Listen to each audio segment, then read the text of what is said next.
Ito po yung aming ilog, no? Ilog po yan, ha. Ang bahay po namin somewhere there. Kung pabalik, nasa 2 kilometers back. Then tignan nyo, tuwang-tuwa sila sa pagligo, oh. Ayan. Pero itong area na ito, kung mapapansin po ninyo, ang term po sa amin dito ay sabangan. Sabangan sa Ilocano, that's the term for welcome to my YouTube channel, Gaylord, your garden buddy.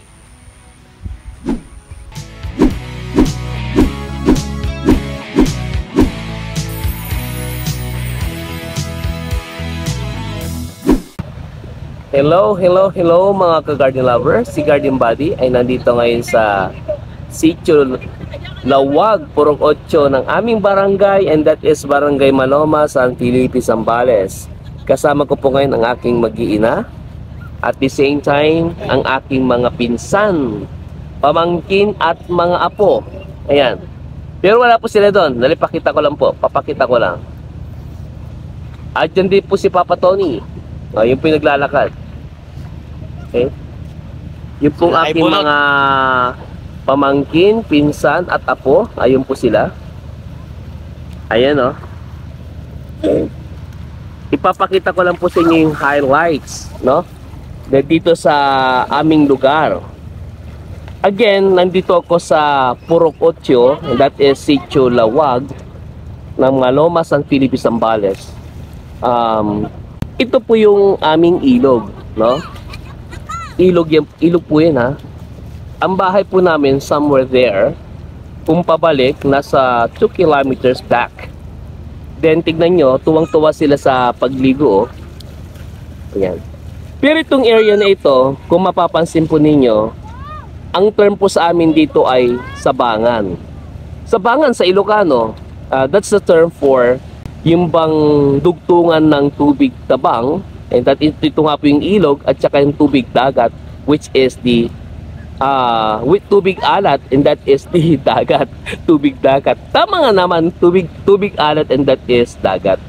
Kasi pag panahon ng bagyo, halimbawa, kung halimbawa hindi friendly, no, yung pinaka-alon dyan, kasi tumatas po yan, lumalaki, yung current dito sa area nito, ito yung pinaka-delikado. Okay, sa part na yan. But this time, of course, you can enjoy, no, swimming dito. Tignan niyo mga bata, oh, tuwang-tuwa sila. Ayan. Okay. Remember, ha, para at least you have idea, kung manggagaling po kayo ng Olongapo City, of course, kilala naman ang San Felipe, ang Barangay Maloma. Kung dati sumasakay ako ng bus, nasa 1 hour and 50 minutes lang. But kung meron kayong sariling sasakyan, which is mas komportable, lalo kung sa parking area, marami naman po dito, about 45 minutes, that's good enough, no? Makakarating na po kayo dito. And take note, no? Usually dito, look at that. Yung area na yan, puro buhangin. Kung makakapagdala po kayo ng sarili ninyong tent, wala kayong babayaran supposedly. Talagang ang pagligo po dito ay free lang. And usually sa panahon katulad nito, kahit na December na at malamig kahit paano, still masarap pa rin maligo. Wag lang siyempre sa mga pagkakataon na panahon ng bagyo, dahil hindi talaga friendly yung dagat pag nagkataon. Dahil talagang malalaki at malalakas po yung alon po dito. Ayan. Tignan nyo po, parang meron siyang na form na a sort of island sa area na yan. Ayan, no? Saan? Asaan? Asaan? Ha?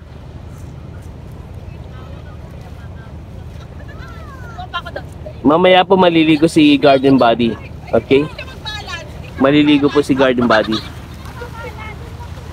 Pero sa palagay nyo, punta na po ba tayo doon? Parang gusto lang pumunta ni Garden Buddy.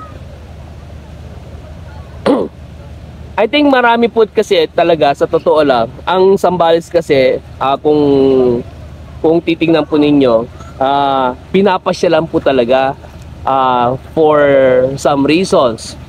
Number one, of course, yung aming mangga dito, na panahon lang usually ng Abril, Mayo, tsaka June, no?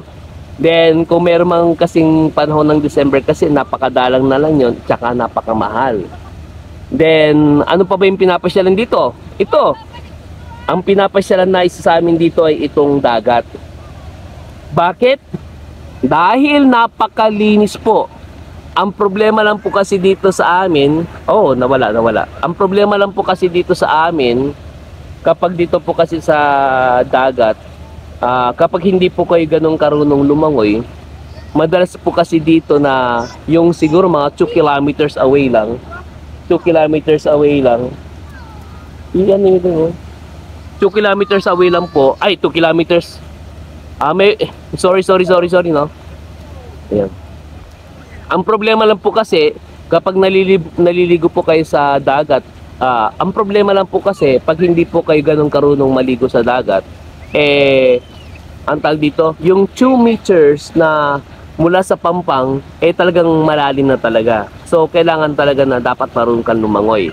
Pero, napakadalang naman yung mga panahon na ganon. Pero yung mga pagkakataon na ganito, tignan nyo, may enjoy nyo talaga dahil napakababaw nung aming ilog dito sa panahong ganito. At the same time, yung pong dagat, napaka-friendly. Ayan. Medyo, ano po yan ha, hindi pa ganong kalakas yung alon na yan. And that is for free. Yun ang maganda. That is for free. Di ba? Okay? Ayan. So, ano pang inaantay po ninyo ha? Kung gusto po ninyong mamasyal, for free lang po dito, for sure. Ayan, sinasabi ko po sa inyo. Then, pwede rin kayong dumaan sa aking farm, Tambayan, Tisirok, Timanga. Sabihin niya lang po si Garden Valley. Maliban sa mga ilog katulad ng ganito na malinis po sa amin, mayroon din po kami mga waterfalls dito sa San Felipe.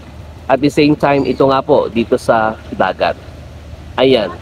Again, Gaylord, your Garden Buddy. Bye-bye.